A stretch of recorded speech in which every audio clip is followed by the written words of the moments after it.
Hello learners, welcome to Unacademy. मेरा नाम प्रांजल सिंह है और आज मैं आपसे बात करने वाला हूं इलेक्शंस के बारे में। लेकिन हम बिहार इलेक्शंस के बारे में बात नहीं करेंगे, बल्कि एक दूसरे इलेक्शन के बारे में बात करेंगे जो इस वक्त काफी ज्यादा डिस्प्यूट में चल रहा है। हम बात कर रहे हैं हमारे देश में होने वाले एडवोकेट्स यानी कि वकीलों का इलेक्शन, जो कि होता है बार काउंसिल इलेक्शन। अब रिसेंटली सुप्रीम कोर्ट के पास एक मामला पहुंचा जहां पे वकीलों ने इस बात की दलील दी कि बार काउंसिल यानी कि गवर्निंग बॉडी हमसे कुछ ज्यादा ही पैसे ले रही है, केवल इस बात के कि अगर हम इलेक्शन में खड़ा होना चाहते हैं और अपना नॉमिनेशन फाइल करना चाहते हैं, और इसके लिए हमसे पैसे लिए जा रहे हैं 1,25,000। और इस पे सुप्रीम कोर्ट का जो रूलिंग है वो आपके लिए काफी ज्यादा इंटरेस्टिंग है और आपको भी क्यूरियस करेगा कि सुप्रीम कोर्ट ने ऐसी रूलिंग क्यों दी। चलिए समझते हैं हमारे आज के इस केस को और समझने की कोशिश करते हैं इस पूरी कंट्रोवर्सी को। अब यहां पे केस फाइल होता है Manish Jain versus bar council of India supreme court के सामने, और सुप्रीम कोर्ट 17 अक्टूबर को इस पे अपना एक फैसला सुनाती है। इस फैसले को 2 जजेस की बेंच ने सुनाया। ये 2 जजेस कौन से हैं सर? एक तरफ है जस्टिस सूर्यकांत, जो कि होने वाले चीफ जस्टिस हैं, अभी नवंबर के महीने में ये इंडिया के चीफ जस्टिस के पद को संभालेंगे, और दूसरी तरफ है जस्टिस जयमाल्या बख्शी। अब इस सिचुएशन में हुआ ये कि इस पूरे केस में एक तरफ एडवोकेट्स हैं और दूसरी तरफ बार काउंसिल। एडवोकेट्स एक तरफ इसलिए हैं क्योंकि एडवोकेट्स ने बोला कि इससे पहले तक अगर हमें बार काउंसिल के इलेक्शन में खड़ा होना होता था तो हम बड़ी नॉमिनल फीस देते थे, 9,000 रुपए, जिसको सारे एडवोकेट्स दे सकते हैं, चाहे वो कोई बड़ा वकील हो या फिर कोई मीडियम वकील हो जिसकी अर्निंग इतनी ज्यादा नहीं है। लेकिन बार काउंसिल के रीसेंट सर्कुलर के बाद से अब ये फीस को 1,25,000 कर दिया गया, और ये हमारे लिए बिल्कुल भी एक्सेप्टेबल नहीं है। अब इस सिचुएशन में 2 वकील मनीष जैन और प्रदीप कुमार ने बीसीआई यानी कि बार काउंसिल ऑफ इंडिया के खिलाफ एक केस फाइल किया, एक पिटीशन फाइल करी और बोला कि ये 1,25,000 रुपए जस्टिफाइड नहीं है। अब इसके पक्ष में सुप्रीम कोर्ट को बार काउंसिल ऑफ इंडिया ने यह बोला कि सर आप ही ने एक फैसला दिया था। कौन से फैसले की बात हो रही है? सुप्रीम कोर्ट ने 30 जुलाई 2024 को एक फैसला सुनाया जहां पे सुप्रीम कोर्ट ने यह बोला कि हमारे देश में जितने भी एलएलबी के स्टूडेंट्स हैं, जब वो अपनी एलएलबी कंप्लीट करते हैं तो उनको अपने आप को बार में एनरोल करवाना होता है। इसके लिए अलग अलग स्टेट बार काउंसिल्स अपने हिसाब से पैसे लेती थी। किसी स्टेट में यह पैसा 15,000 था, 16,000 था, और किसी स्टेट में 40,000 रुपए तक था।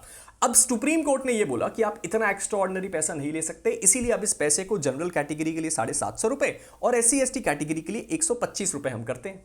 अब इस सिचुएशन में बार काउंसिल ने बोला कि सर याद करिए, आप ही ने 2024 में वो फैसला दिया था। अब एक तरफ हम 40,000 रुपए ले रहे थे, अब हम आपसे 125 या 750 रुपए ले रहे हैं, तो हमारे पास फंड्स की मेजर शॉर्टेज है और इसीलिए हमें यह पैसा वकीलों से ही लेना पड़ेगा, और इसको आप मना ना करिए। अब इस सिचुएशन में जो 2 लोग सुप्रीम कोर्ट पहुंचे थे, 2 एडवोकेट्स, उन्होंने बोला सर दिल्ली बार काउंसिल का एग्जांपल ले लीजिए। दिल्ली बार काउंसिल ने तो ओपनली इस बात को एक्सेप्ट किया है कि उनके पास 99 करोड़ के फंड है। ये सारी चीजें बाकी स्टेट बार काउंसिल्स पे भी एप्लीकेबल है, इसीलिए इस तरह का पैसा लिया जाना गलत है। और दूसरा सबसे बड़ा प्रॉब्लम यह है कि सर अगर आप इस तरह का पैसा चार्ज करेंगे तो एक ऐसा वकील जो कभी इलेक्शन लड़ना भी चाहता था, लेकिन अगर उसकी अर्निंग इतनी ज्यादा नहीं है और वो भी आज के समय पे, तो वो तो उसके लिए पॉसिबल ही नहीं है कि वो 1,25,000 देके इस इलेक्शन को लड़ पाए। और इसीलिए ये हमारे देश के संविधान के कई इंपॉर्टेंट आर्टिकल्स जो कि फंडामेंटल राइट्स हैं उनका वायलेशन है।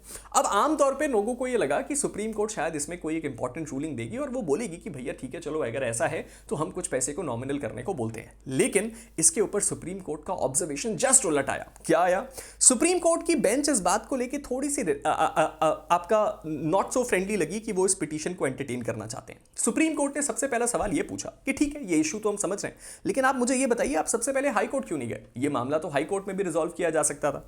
साथ ही साथ कोर्ट ने एक डिसमिसल ऑर्डर डिक्टेट करना शुरू किया। डिसमिसल ऑर्डर मतलब वो इस पिटीशन को डिसमिस कर रहे हैं। जैसे ही ये डिक्टेशन शुरू हुआ, वैसे ही काउंसिल ने ये बोला कि ठीक है सर, अगर ऐसा है तो हम अपनी पिटीशन को विड्रॉ करना चाहते हैं। सुप्रीम कोर्ट ने जैसे ही इस विड्रॉल की बात आई, उन्होंने इस पिटीशन को डिसमिस कर दिया, और उसके साथ इस पिटीशन को डिसमिस करने की जगह विड्रॉ आपका करवा दिया, और साथ ही साथ एक बात ऑर्डर में मेंशन करवा दी कि कोई लिबर्टी हम नहीं दे रहे हैं कि आप हाई कोर्ट को अप्रोच कीजिए, यानी कि सामने वाली पार्टी को कोई ऐसा अधिकार नहीं दिया गया कि आप हाई कोर्ट जा सकते हैं।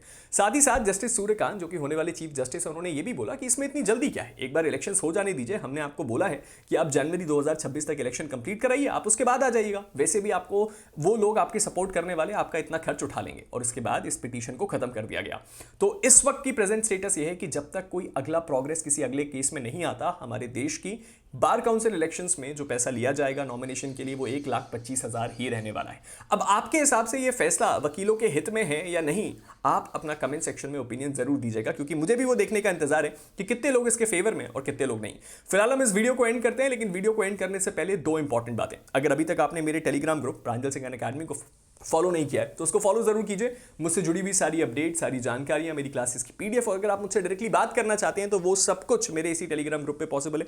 और उसके साथ ही साथ अगर आप एक ऐसे लर्नर हैं जो इस वक्त जुडिशरी की तैयारी कर रहे हैं तो अनअकैडमी आपके लिए कुछ बहुत ही एक्साइटिंग लेके आया है। अनअकैडमी इस वक्त आपको मात्र 18,999 में 1 साल का जुडिशरी सब्सक्रिप्शन दे रहा है। और ये जुडिशरी सब्सक्रिप्शन किसी बैच या कोर्स का नहीं, पूरी एप्लीकेशन का है। यानी कि आप 1 साल तक multiple exam, multiple educator, multiple courses को एक्सेस कर सकते हैं। अगर आप अभी जुडिशरी की तैयारी कर रहे हैं, 3 महीने बाद अगर आपके स्टेट की वैकेंसी आई तो आपको कुछ अलग पैसे देने की जरूरत नहीं है। आप इसी सब्सक्रिप्शन प्लान में उसको सब्सक्राइब कर सकते हैं। और इसके लिए आपको मेरे कोड PS का इस्तेमाल करना पड़ेगा, जो आपको डिस्काउंट तो देगा ही, लेकिन उसके साथ साथ आपको एक बड़ी एक्साइटिंग चीज और मिलेगी। पता है क्या? मेरी मेंटोरशिप। तो अगर आप इस ऑफर को अवेल करना चाहते हैं तो लिंक पे जाके क्लिक कीजिए और हमारे इस ऑफर को अवेल कीजिए। और अगर आपको टेस्टिमनी चाहिए कि अनअकैडमी की बेस्ट क्यों है, रिसेंटली हिमाचल जुडिशरी 2024 का रिजल्ट आया। रैंक 2 विशाल ठाकुर अनअकैडमी से हैं, मीनाक्षी रैंक 3 अनअकैडमी से हैं और प्रियंका रैंक 5 अनअकैडमी से हैं। और आप भी इनमें से एक बन सकते हैं और अपने इस जजशिप या लीगल ऑफिसर के ड्रीम को पूरा कर सकते हैं अनअकैडमी के साथ। तो आज ही ज्वाइन कीजिए हमें और अपनी इस जजशिप की जर्नी को किक स्टार्ट कीजिए। मिलते हैं आप सभी के साथ एक नए वीडियो में, तब तक के लिए stay motivated and keep learning. Thank you.